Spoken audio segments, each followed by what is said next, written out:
नमः श्रीवर्धमानाय निर्धूतकलिलात्मने सालोकानां त्रिलोकानां यद्विद्यादर्पणायते। रत्नकंडक श्राप का चार आचार्य समंत भट्ट स्वामी द्वारा लगभग दूसरी तीसरी शताब्दी में ये उन्होंने लिखा है और कुल 150 इसमें श्लोक है संस्कृत भाषा में। सम्यक दर्शन सम्यक ज्ञान ये तो ठीक है, लेकिन चारित्र श्रावक का एक देश चारित्र श्रावक के मतलब कि सकल चारित्र नहीं होता है, विकल चारित्र होता है श्रावक को। तो वो जो एक देश चारित्र कौन से होते हैं उसकी वर्णन इसमें है। और फिर चारित्र के बाद तुमको इसी में नहीं रहना है, सकल चारित्र में जाना है। तो जब संलेखना का समय आए, अवसर आए, तो तुम्हें क्या करना चाहिए, सकल चारित्र की ओर बढ़ना चाहिए। मतलब कि 11 प्रतिमाएँ तो है ही हैं, 11 प्रतिमा को धारण करें और 11 प्रतिमा के बाद जो है संलेखना समाधि की ओर बढ़ने के लिए महाव्रत की भावना भाते हुए महाव्रतों को ग्रहण करना चाहिए। ये यहाँ पर आचार्य भगवान बता रहे हैं। कल भी अपन ने देखा था कि जो संलेखना ले रहा है, समाधि ले रहा है या संलेखना की ओर बढ़ रहा है, संलेखना का उत्कृष्ट काल तो 12 साल है। उत्कृष्ट काल कितना है? 12 साल है। जघन्य काल अंतर्मूर्त है, बिल्कुल जीवन के बिल्कुल अंत समय बिल्कुल ले लिया, आहार जल आदि छोड़ करके और क्रम से। लेकिन यदि 12 साल वाली संलेखना, 12 साल की संलेखना जो है वो नियम संलेखना और फिर यम संलेखना, तो उसमें 12 साल का एक अभ्यास होता है। 12 साल की संलेखना वही गुरु देता है जिस गुरु को सामुद्रिक आदि विषयों का ज्ञान होता है, नक्षत्रों का ज्ञान हो, ज्योतिषी का ज्ञान हो, हस्तरेखा का ज्ञान हो, शरीर विज्ञान का ज्ञान हो, ठीक है ना, बहुत सारी चीज़ों का ज्ञान हो, तो वही आचार्य जो है, साधु जो है, किसी को 12 साल की संलेखना दे सकता है और देने का अधिकारी है। क्योंकि वो सारे गणित को लगा करके, सारे चीज़ को, स्थितियों को देख करके वो आयु निकालें। इस जीव की 12 साल के अंदर की आयु होना चाहिए। 12 वर्ष के ऊपर की होगी तो फिर क्या होगा, तो उसको तो जबरन क्या बोलते, फिर उपास आदि करा करके ले जाया जाएगा मोक्ष की ओर। तो बोले नहीं, उसकी 12 वर्ष के अंदर की आयु हो। और वैसे भी पता चल ही जाता है कोई बहुत ही वृद्ध है, लेकिन फिर भी ज्ञान उसको बहुत नॉलेज होना चाहिए। एक व्यक्ति थे, उन्होंने दीक्षा ली थी, हमारे साथ ही दीक्षा हुई थी। 21 दीक्षाओं में वृद्ध थे, गृहस्थ अवस्था में थे, पति पत्नी दोनों ने दीक्षा ली थी और बहुत ही वृद्ध थे, कोई 70-72 के ऐसे होंगे, बहुत ही हालत ठीक नहीं थी। तो गुरुजी ने इसलिए दीक्षा दे दी थी, क्या बोलते कि वे 2-5 महीने में इनकी क्या हो जाएगी, समाधि हो जाएगी, ऐसा सोच करके 1 साल जैसा भी हो जाए। तो वो समाधि ली, मतलब कि दीक्षा ली, और दीक्षा लेने के बाद वो तो ऐसे होगा जैसे यंग जैसे हो गए।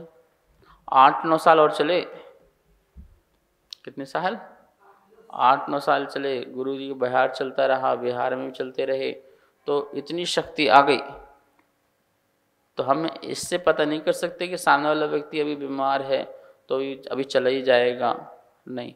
उसके सारे लक्षण देख करके, सारी चीज़ों को देखते हुए जो आचार्य इस विषय का ज्ञान रखते हों, उसकी कुंडली भी देख लेते हों, मतलब उसका ज्योतिषी से भी उसका निकाल लेते हों, हस्तरेखा से भी, शरीर के लक्षणों से भी। शरीर के भी कुछ लक्षण होते हैं जिससे जीव की आयु आदि निकाली जा सकती है। जब आचार्य श्री मैं ज्योतिषी पढ़ रहा था तो मैंने 6 महीने कंटिन्यू ज्योतिषी शास्त्र पढ़ा। तो उस समय महाराज जी ने बोला तेरा ज्योतिषी हो गया? मैंने कहा हाँ हो रहा है, तो मेरी आयु निकाल के बता, ठीक है ना। तो मुझे पूरा 15 दिन लगा तो 15 दिन मैंने पूरा गणित भाग, मैं किसी का करता नहीं हूँ, कोई आना मत मेरे पास। तो हाँ, तो क्या बोलते कि 15 दिन तक जो है वो मैंने इसमें पूरा विषय में अध्ययन किया, औरों से भी मैंने सलाह ली और सब कुछ किया।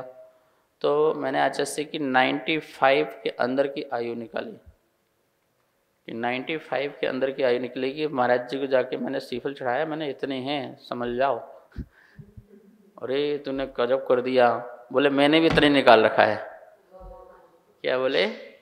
बोले मैंने भी इतने निकाल रखा है और अब बिल्कुल कन्फर्म हो गया। मैं पूछ रहा था तूने कितना अध्ययन किया, कितना ज्ञान लिया और कितना इसको तूने समझा है। और फिर उन्हें सारा बाकायदा पूरी एक एक चीज़ को खुलासा करके पूछा कि तूने कैसे निकाला। तो बोले बिल्कुल राइट किया। उनको बहुत आता था, उसको बहुत नॉलेज था उनको। वो तो एक ही बार में देखते ही पूरा फटाफट सबका भविष्य समझ लो सामने रख देते, इतना उनको ज़बरदस्त नॉलेज था। तो कहने का मतलब है कि एक जो निर्यापकाचार्य है, यदि किसी की समाधि संलेखना कराना चाहता है और करा रहा है, तो इसलिए कहा गया है कि जो संलेखना लेना चाह रहा है वो अपना पद का त्याग करे। मतलब कोई आचार मान लो हो तो अपने पद का त्याग करे और कौन मेरी समाधि कराने के योग्य है उसके लिए भ्रमण करे, ढूंढे। अब अंतिम अवस्था में तो ढूंढ नहीं पाएगा ना बिल्कुल, है? तो उसको 15-20 साल पहले तो छोड़ना चाहिए। 15-20 साल सब छोड़ छाड़ करके भैया लगना चाहिए अपने कार्य में कि मुझे यहाँ मतलब उत्तर भारत दक्षिण भारत जाना पड़ा, यहाँ से वहाँ जाना पड़ा, कौन मुझे मिलेगा, कौन मेरी समाधि कराएगा, सबके जा कर के उनकी भी परीक्षा लेना है और वो भी तुम्हारी परीक्षा लें। कि मेरी समाधि में कहीं ये लापरवाही तो नहीं कर देंगे, कहीं बोलते कि कहीं मेरा चारित्र का स्खलन तो नहीं करा देंगे, मेरे व्रत तो नहीं तोड़वा देंगे, स्वयं व्रतों में दृढ़ है कि नहीं है। इस प्रकार से सारी चीज़ों को पता करते हुए वो जब करते कि हाँ अब हो जाएगा यहाँ पर, तो फिर वो अपने को अर्पण कर देते हैं कि मुझे भी शिष्य बना लो। क्या बना लो? कहाँ तो आचार्य पद में थे और कहाँ क्या कह रहे हैं कि मुझे भी अपना आप शिष्य बनाओ, स्वीकार करो और मेरे को समाधि और संलेखना की ओर बढ़ाओ। अब रहो 12 साल तक। तो 12 साल तक जो है समाधि की तैयारी चलती है कि 6 वर्ष तक तुम्हें क्या करना है, जो है 4 वर्ष तक तुम्हें पर क्या करना है, 1 वर्ष में तुम्हें क्या करना है, अंतिम 6 महीने जो 1 वर्ष बचेगा उसका 6 महीने में क्या करना है, अंतिम के जो 6 महीने बचेंगे उनमें 4 महीने में, 2 महीने में, पर 1 महीने में भी फिर जितने दिन बचे अंतिम दिन तक भी, वैसे उसके पहले हो जाती है लगभग, लेकिन फिर भी उतने समय तक पूरा एक चार्ट तैयार किया जाएगा कि उस चार्ट के अनुकूल अनुरूप ही चलना है। जो शुरू के 6 महीने हैं उनमें जैसे अष्टमी 6 साल हैं, उसमें अष्टमी है, चतुर्दशी है, पंचमी है और भी व्रत आते हैं। उन व्रतों में उपवास करो, अभ्यास डालो, रसों का परित्याग करो। जो आगे इस प्रकार से व्यवस्था चलती रहती है। 6 साल तक तुम्हारा ये चला, नॉर्मल चला, फिर 2-4 साल तक फिर रसों का त्याग चला, नीरस भोजन चला, ठीक है ना, पूर्ण रूप से नीरस भोजन चल रहा है। स्वाध्याय साधना वो अलग चल रही है। शरीर का कृश का विषय और कसाय का कृश का विषय दोनों चल रहा है। ऐसा नहीं कि सिर्फ शरीर में पूरा टारगेट कर दिया कि शरीर के साथ खिलवाड़ करना, ऐसा नहीं। शरीर को सुकुमाल बना के नहीं रखना है, इसके लिए भी व्यवस्था चल रही है। और कल जो हमने पढ़ा कि स्वाध्याय में अपने चित्त को लगा, कल पढ़ा था ना, शोक भय आदि से निकल करके, क्लेश कालुष्यता से निकल करके अपने ज्ञान ध्यान में लग चित्त को स्वाध्याय से प्रसन्न कर, प्रसाद्या मनः, अपने मन को श्रुत ज्ञान से, श्रुत अमृतई, श्रुत रूपी अमृत ज्ञान से अपने मन को शुद्ध कर, प्रसन्न कर। तो बहुत स्वाध्याय करना है, सुबह शाम दोपहर रात स्वाध्याय अध्ययन, भगवान के ज्ञान में लीन होना है। उसका चिंतन करना है। दो ही चीज़ें, ज्ञान और उसका फल ध्यान। ज्ञान ध्यान, ज्ञान ध्यान, ज्ञान ध्यान। ज्ञान करो, फिर आंखें बंद करो, फिर शांत से बैठ जाओ, उसका चिंतन करो, फिर वहाँ मन भागे, फिर ज्ञान में लग जाओ। फिर ज्ञान पढ़ लिया, पूरा पेज पढ़ लिया, आंखें बंद कर लो, फिर ध्यान में लग जाओ। ये गाथा पढ़ी, इसका अर्थ ये है, और उसका चिंतन करो और उसका मंथन मनन करो। क्या कहना चाह रहे हैं, क्या बताना चाह रहे हैं भगवान, क्या मेरे लिए उपाय है, इस प्रकार से जिसमें मेरा आत्म कल्याण हो सके। अब समय जो है कम है और कार्य बहुत अधिक है, कर्म की नजरा बहुत अधिक करना है, तो फिर मैं उन्हीं ग्रंथों का स्वाध्याय करूँगा जिन ग्रंथों से मेरी आत्म स्थिरता बढ़े। अब मेरा संलेखना काल आ रहा हो और मुझसे कोई कहे कि भैया तुम्हें संस्कृत व्याकरण पढ़ना है क्या? भैया मुझे नहीं पढ़ना संस्कृत व्याकरण। अब व्याकरण पढ़ के करूँगा क्या मैं? कोई मैं छंद दोहे तो लिखना नहीं है कि मैं पढ़ूँ। अब मुझे वो नहीं पढ़ना है। अब मेरा आत्मा का कल्याण कैसे होगा वो पढ़ना है। लेकिन यदि कोई 15, 20, 25, 50, 25, 30, 35 वर्ष का व्यक्ति बोले कि मुझे व्याकरण नहीं पढ़ना, मुझे तो आध्यात्मिक ग्रंथ पढ़ना, वो गलत है। उसे तो सभी ग्रंथों को टच करना चाहिए और बेसिक उन ग्रंथों को जरूर टच करना चाहिए जिसका वेश व्याकरणी है, प्राकृत, संस्कृत, ये भाषा है। तो भाषा ज्ञान तो सबसे पहले उसको करना चाहिए, क्योंकि भाषा ज्ञान कर पाएगा तो स्वाध्याय उसका अच्छा हो पाएगा। एक ही शब्द के अनेक जो अर्थ होते हैं, पर्यायवाची होते हैं, विलोम होते हैं, इन सबको पढ़ लेगा तो क्या होगा, उसको स्वाध्याय करने में, नॉलेज लेने में या ग्रंथ लिखने में सहूलियत जाएगी। लेकिन अब मेरी स्थिति ऐसी नहीं है, शिथिलता हो गई। स्थिति जो है वो कैसी है, शिथिल है कि अब मैं तो पढ़ भी ज़्यादा कम पाता हूँ तो सुनता हूँ। स्वाध्याय की रुचि है, वो साधु आ रहे हैं वो सुना रहे हैं, वो वाले साधु आ रहे हैं वो पाठ सुना रहे हैं, दूसरे साधु आए उन्होंने दूसरा ग्रंथ सुनाया।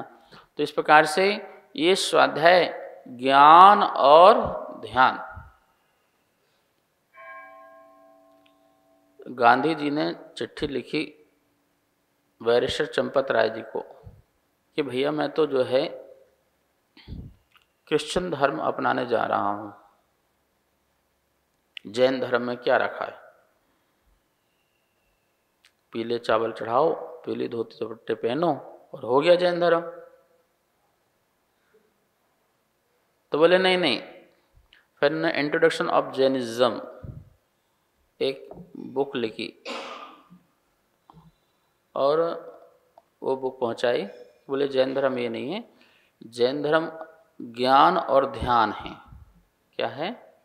सच्चा ज्ञान प्राप्त करो, राइट नॉलेज प्राप्त करो और फिर मेडिटेशन करो, आत्म ध्यान करो। जो सोल है उसको कैसे प्योर बनाना है तो उसके लिए ध्यान करो। और ये दो धोए दुपट्टे हैं, चावल चढ़ाना है, पूजा पाठ करना है, ये उसके बीच के पड़ाव हैं। तुम कम भी कर सकते हो, ज़्यादा भी कर सकते हो, नहीं भी कर सकते हो, ये आपका विषय है। यदि आप गलत काम में लगे हुए हो तो चलो प्रभु की जाप कर लो, प्रभु की वंदना कर लो, पूजा पाठ कर लो, दर्शन कराओ, मंदिर हो आओ, ये तुम्हारा विषय है। मुनिराज जंगल में बैठे हैं ना, उनके पास मंदिर है ना, वो पूजा पाठ है, कुछ नहीं है, वो ज्ञान और ध्यान में लगे हैं। तो हमारा उद्देश्य तो ज्ञान और ध्यान है, लेकिन ये भी बीच के पड़ाव हैं। यदि आपकी भक्ति उमड़ती है प्रभु के प्रति अतिरिक्त रूप से तो उस समय आप भक्ति के मार्ग में भी जा सकते हैं। ये परंपरा से मुक्ति के कारण बन सकते हैं, लेकिन साक्षात मुक्ति के कारण तो ज्ञान और ध्यान ही होता है। ध्यान से ही मुक्ति मिलती है। 12 प्रकार के तपों में अंतिम तप कौन सा है? ध्यान। प्रायश्चित, विनय, वैयावृत्ति, स्वाध्याय, विसर्ग और ध्यान। तो अंतिम क्या है? ध्यान। तो ये सारे के सारे 11 जो थे ध्यान को प्रकट करने के लिए तो थे। मैंने उपवास किया, अब खाली हो गया, अब क्या करो, ध्यान करो। तो ये जितनी भी चीज़ें थी वो ध्यान के लिए थी, ध्यान का वेश तैयार कराया गया था, ठीक है ना। तो अब वेश तैयार हो गया और ध्यान करो, तो उद्देश्य तो हमारा वही रह गया ना, ज्ञान और ध्यान। समय ज्ञान लो, सही ज्ञान लो, सच्चा ज्ञान लो, तत्व ज्ञान लो, तत्व की चर्चा करो, फिर तत्व की चर्या करो। पहले तत्व की चर्चा करो और फिर तत्व का चर्या, मतलब अपने में उसको अप्लाई करो, आगे बढ़ो। तो यही बात कह रहे हैं कि 12 साल की संलेखना जो है वो जो जीव लेता है वो भी सब कुछ त्याग कर देता है पहले से, मतलब कि संग के प्रति मोह आदि, गुरु से मोह आदि, और ये सब करके अपने में संलेखना का भाव रखता है। अब कोई किसी प्रकार का बाह्य जो कार्य है, जैसे प्रभावना का विकल्प है, तो वो भी विकल्प नहीं है। प्रभावना करूं, किसी का कल्याण करूं, ठीक है, जब तक रहा तब तक किया। अब जब नहीं है सामर्थ्यता, तो अब मैं पर के कल्याण में नहीं, पूरा का पूरा 100 कल्याण में ही अपना समय निकालूंगा। और निकालना चाहिए, आत्म संस्कार काल में तो जानी चाहिए ना। तो अपना समय अब वो है, तो उस समय में उसका उपयोग करना चाहिए। अब ये कह रहे हैं कि तो स्वाध्याय में चित्त लगा, तो स्वाध्याय में चित्त लगा लिया अब, ठीक है ना। अब स्वाध्याय में चित्त लगाने के बाद जो है तुझे क्रम क्रम से अपने, क्योंकि मन की खुराक तो मिल ही रही है तुझे, ठीक है ना। अब जो यह मन को तो तेरा ठीक अच्छा हो गया, लेकिन शरीर संबंधी जो है उसकी भी कृष्णता हो। स्वाध्याय से कसाय में कृष्णता आती है, ठीक है ना, और तपस्या आदि करने से शरीर में कृष्णता आती है। दोनों का कृषण होना जरूरी है। कृषण तो करता है, ठीक है, जमीन को कृष करता है, तो उसमें क्या बोलते हैं कि दाने डालता है तो अच्छी फसल आती है। यदि उसका कृषण ना करे तो ऐसे ऊपर से डाल दे तो फसल आएगी क्या? नहीं आएगी। तो बोले तू भी कृष कर, तो भी हाँ ये बात है कि काय क्लेश तो करना, लेकिन जबरदस्ती क्लेश नहीं करना, इस बात का भी ध्यान रखना है।